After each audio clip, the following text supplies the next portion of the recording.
Hello everybody, thank you for coming to this week's video blog. My name is Robert Rico, so glad you made it. Today we have an incredible guest. We have Miss Diane Brito, an incredible leader in the real estate world. You don't want to miss this one.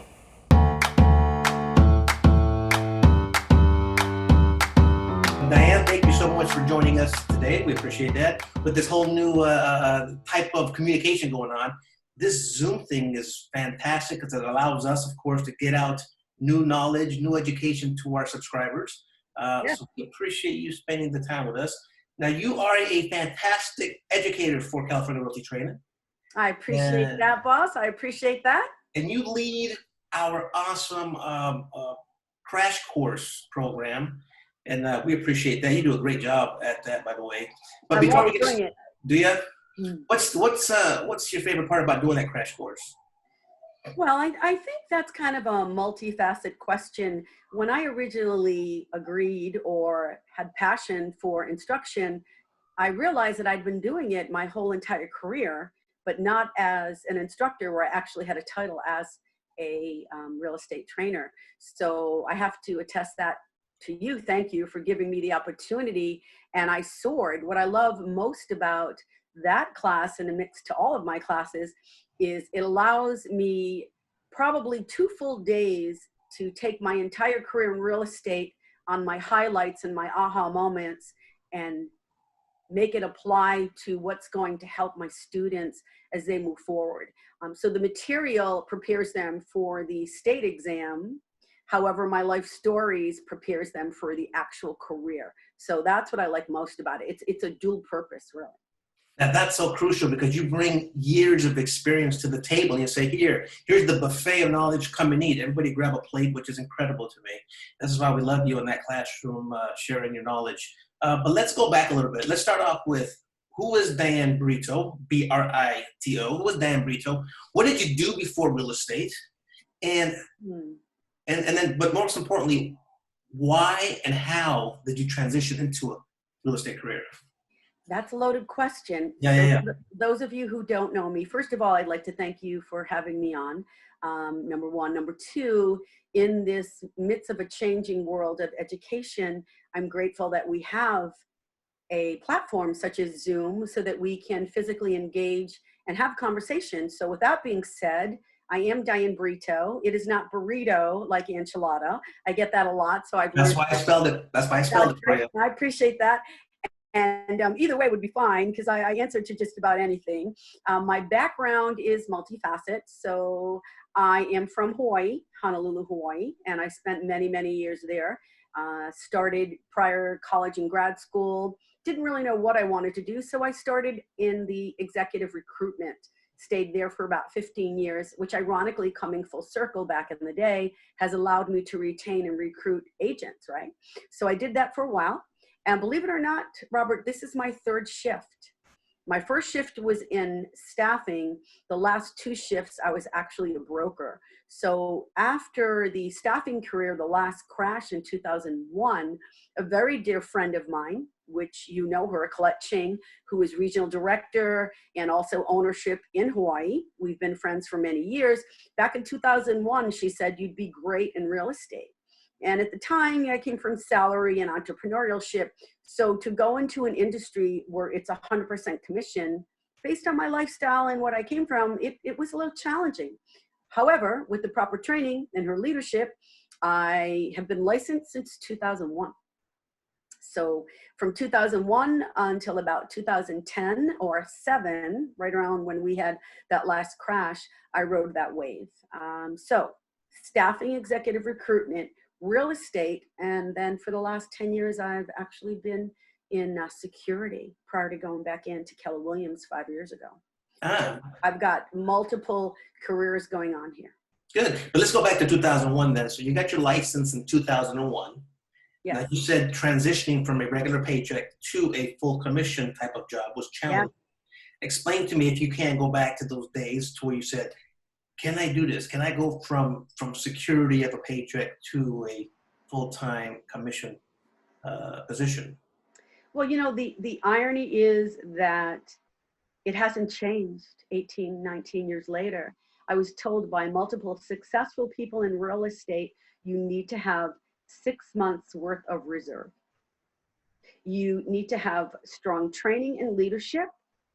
And most importantly, you have to have faith that you will be able to reach your goal at the end. Based on the market, because it changes so often, real estate is always moving and shaking.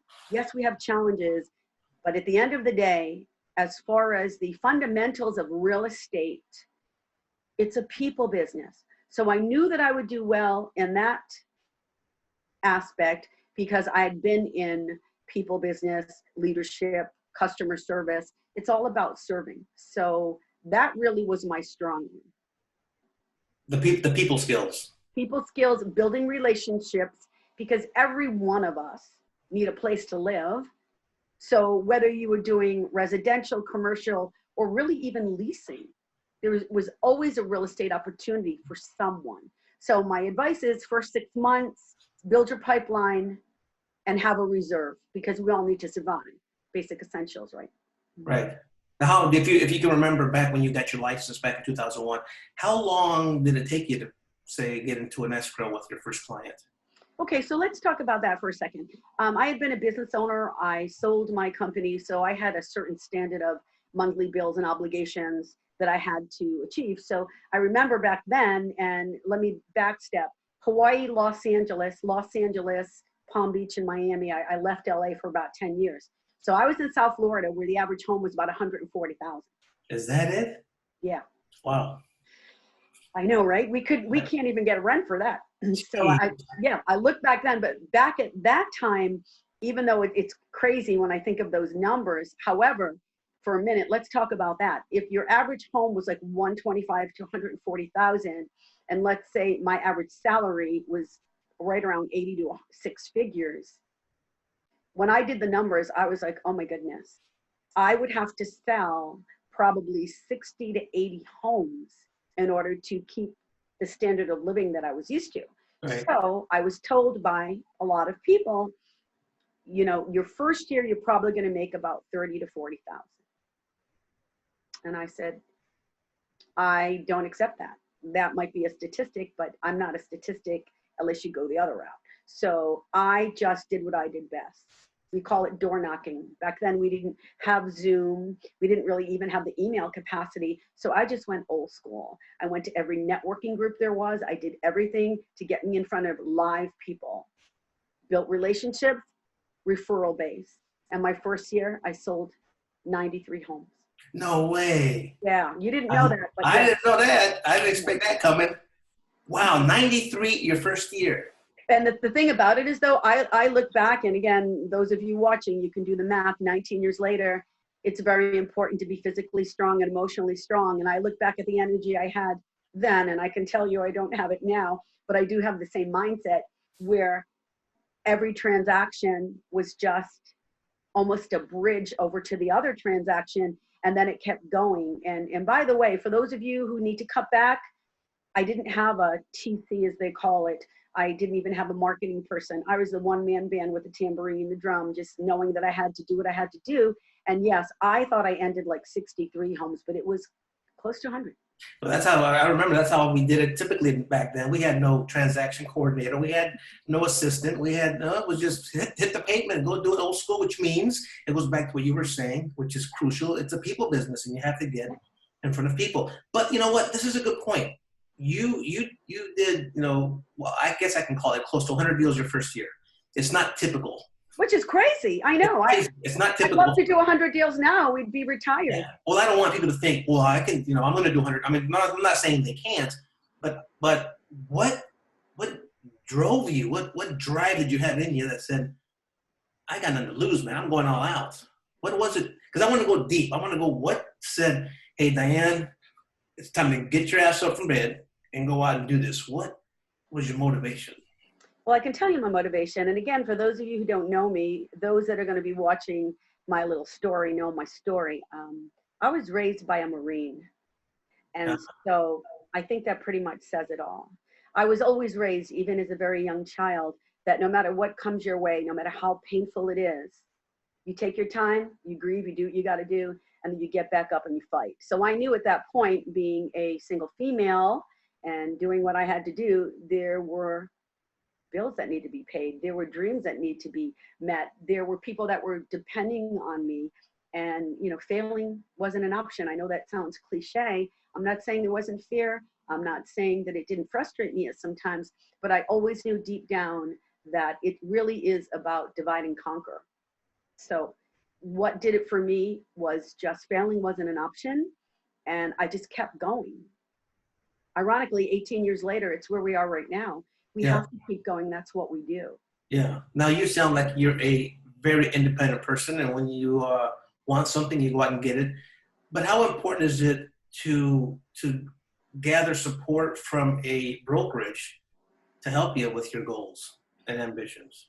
So, I think it depends. That's a loaded question for me, because when I first started, I'd always been an entrepreneur, business owner, and leadership at a very young age, right out of grad school at 24, right? So by the time I started real estate, it was kind of later on in life. I was 34. However, corporate America had prepped me for the policies and procedures, if you will, as being dedicated to, doing your lead generation, as they call it now, and all of that stuff. So that was definitely helpful. And that was somewhat of a guideline into, where my success was. So is it important for somebody to select the right brokerage? Say if they don't have that same drive that you do, somebody who says, you know what, this is my first shot at this. I don't come from corporate world. I'm a school teacher who wants to transition into real estate. Absolutely. I'm a plumber who wants to transition into real estate, or I'm a doctor. I've had doctors take my class and become real estate agents. Yes, I had the mayor take our class, and he's doing really well. So as far as the brokerage is concerned, absolutely, which is why I'm in a leadership training role right now. You have to surround yourself with successful people, like in any industry. But when you're going to join a brokerage, the most important thing, in my humbled opinion, is that the training, and all of my students, well over, I don't even know, you'd probably have the head count. The one thing that I always say in every class is you have to get with a brokerage that will take the time to train you. Mentoring is important. Which is why I went into the role as a TL. And being a new agent back in those days, I didn't have anyone to train me. But what I did do is I befriended a very successful real estate attorney. And I look back now, he was my mentor. So he was able to help me, because I was with an independent brokerage at the time that was growing, but it didn't have the tools that, looking back now, being with Keller Williams, it's amazing. At one click, we have the support. So choosing a good brokerage is your training, your support, and your mentoring. Because usually after about 2 or 3 transactions, you get the gist of it. Right. Now let's talk about that training real quick, because I want to make sure we hit that there. Support gives you motivation. Now that stuff is great. But the training, let's get specific on the training. What kind of training are you talking about that Keller Williams provides? Now I know for a fact Keller Williams, if you were to Google it, Keller Williams is the #1 training company in the nation. What kind of training are you referring to? So those who are coming into this field say, I'm intimidated by the contracts. I'm intimidated by this. What kind of training are you referring to? Okay, so let's talk about this. When I say training, I mean every asset of training. Training, whether it's virtually, training in articles, training in emails, training on one-on-ones. You have to have a full circle of training. For me, as a trainer and as an instructor, I like to keep it real simple, like one-on-ones like we're doing right now, and in a group setting. So the best way to train is to start from zero. And it's okay. There's no mistakes. You haven't been down this road before. And if you do make a mistake, or you are confused, or you don't have the answer, that's what you have a mentor for. So training, the #1 training for me would be to just do it. You can look up in Google what a contract is, and you could join any type of network groups. But at the end of the day, you have to apply it and do it yourself. And a lot of people are afraid of that. They're like, oh, these contracts, they're legal. I'm not an attorney. You don't need to be an attorney, but you do have to have attention to detail. So for the students that maybe had come from other backgrounds, that you weren't accountable when it comes to contractual agreements, and time is of the essence. Those are the students, in my opinion, that have the most challenges, because they want to rush through it, and they see the commission and they don't they're not active in the transaction. Got it. Listen, I've seen some students who get their license and their immediate success. They have Oh yeah, success. me too. Bam. And then I see those who've had their license for a mighty long time and struggle with closing transactions. Mm-hmm. Why do you think so? Well, I like to keep it simple. Yeah. So we talked about real estate being relationship driven. All right. And based on what you just said, I work with a lot of new students, as you know, because they come from our classes. And I am dedicated to each and every one of them.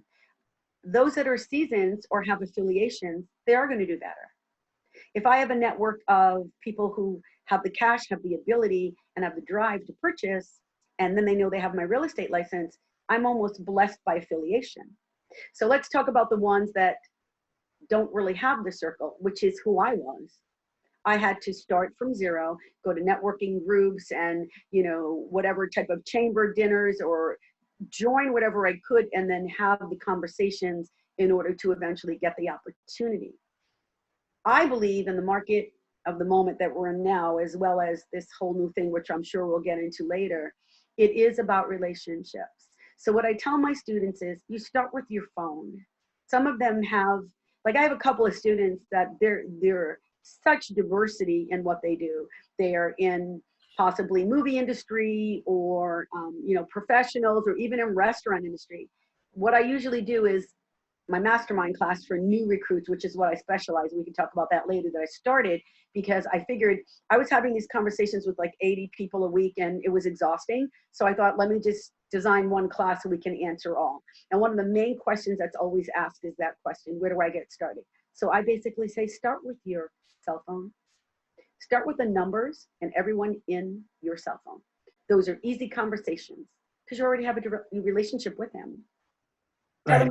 Tell them what you're doing. Right. That's fantastic. You're actually giving goosebumps. You're making it so simple. So it's real. It's the real deal when you talk about affiliation, networking, sphere of influence, the three aspects where you were talking about. That's it. People skills. This is a people business. So affiliation, networks, your sphere of influence, you have your cell phone. You have to let people know what you're doing.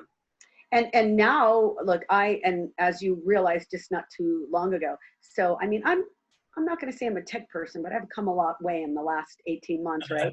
And in the last 30 days, when everybody's trying to figure it out, and you know, my greatest thing is, okay, let me see if I can master this technological, you know, world. And one of the things that I know is, like back in the day with all the cold calling and on the phone, you can tap into Instagram, Facebook, social media, and reach thousands. And all you got to do is just capture someone that is in that moment of what you're feeling, and then bam, you get leads. So there's a lot more opportunity in that too. And you don't have to be an expert in that. There are people who do that for you.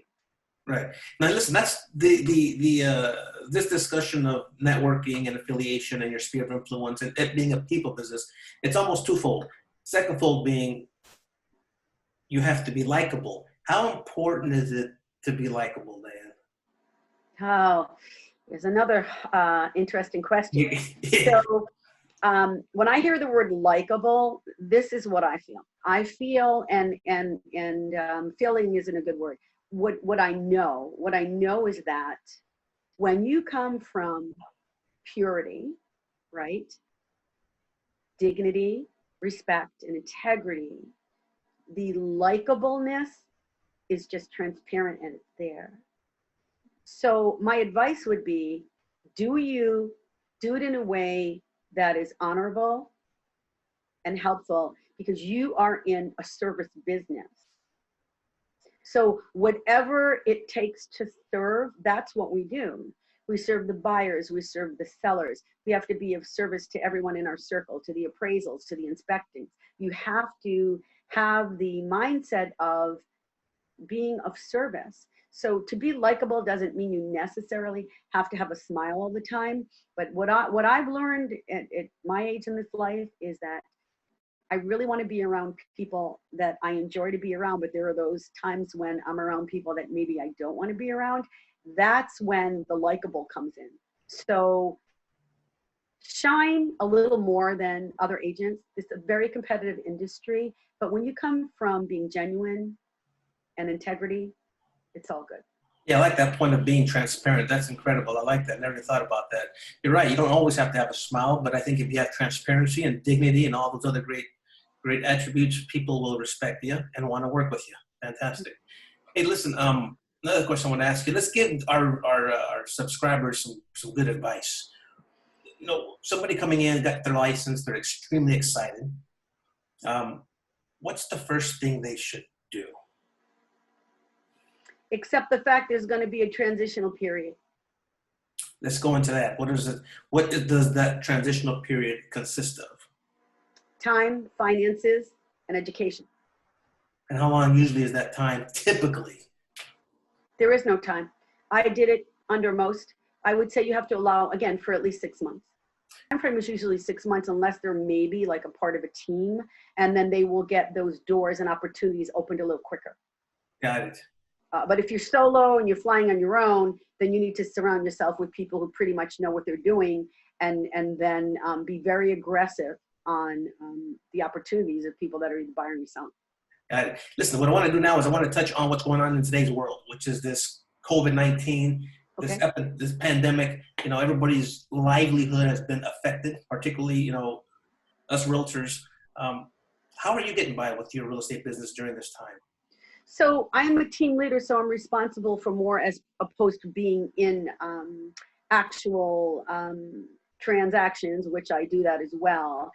I feel, and I was just having a conversation, I'm also a coach, right? Productivity coach. And I was on a call this morning, and this is what my mindset is.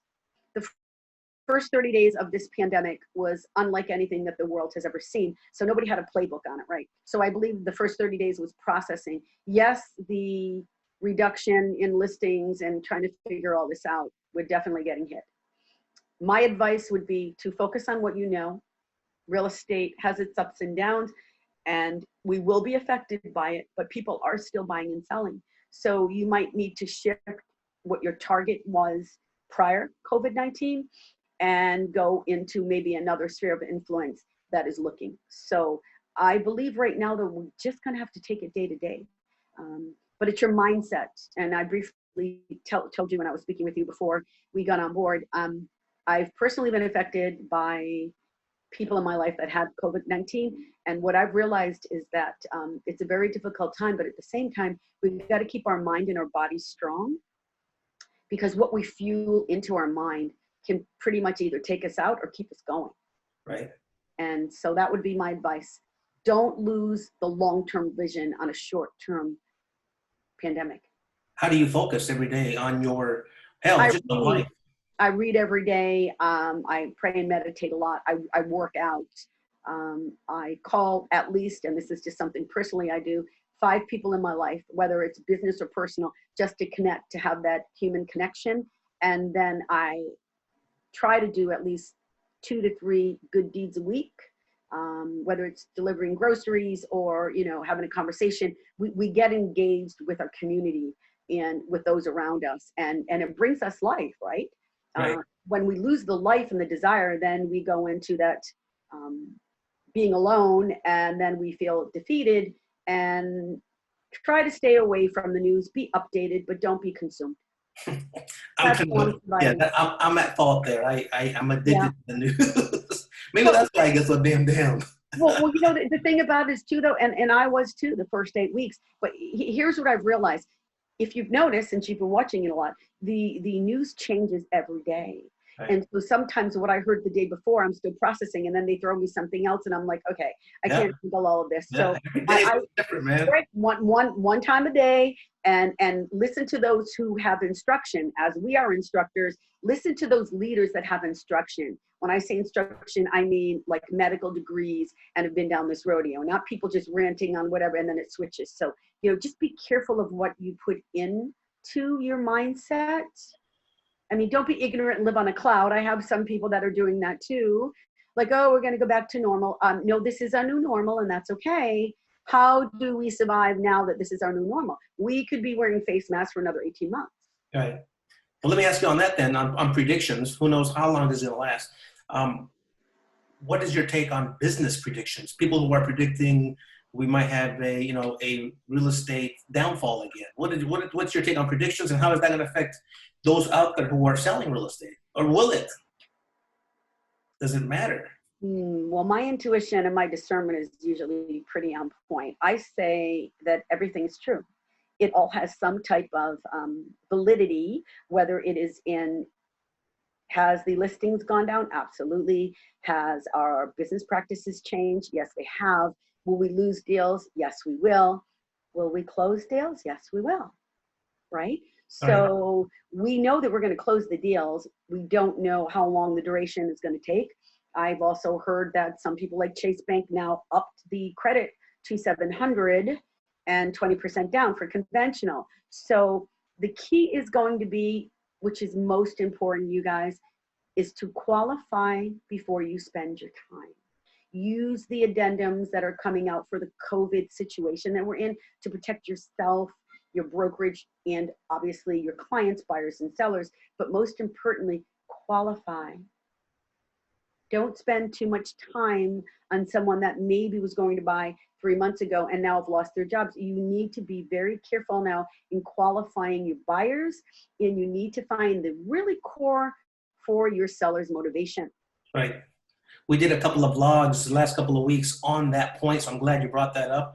So those out there who are watching this fantastic interview, they can refer to those vlogs that we did on qualifying buyers who are now in a completely different position. And the addendums, the new addendums that you might want to protect yourself and your clients by reviewing those new addendums.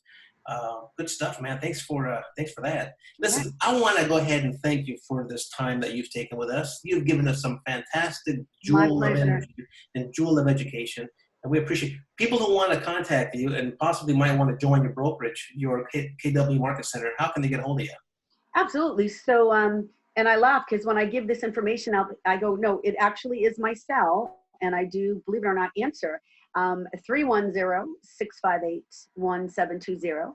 Or you could send me an email at Brito, Brito, at kw.com. I am in the Brentwood Market Center. I also, and if any of you are interested, on Wednesdays, just let me know by emailing me.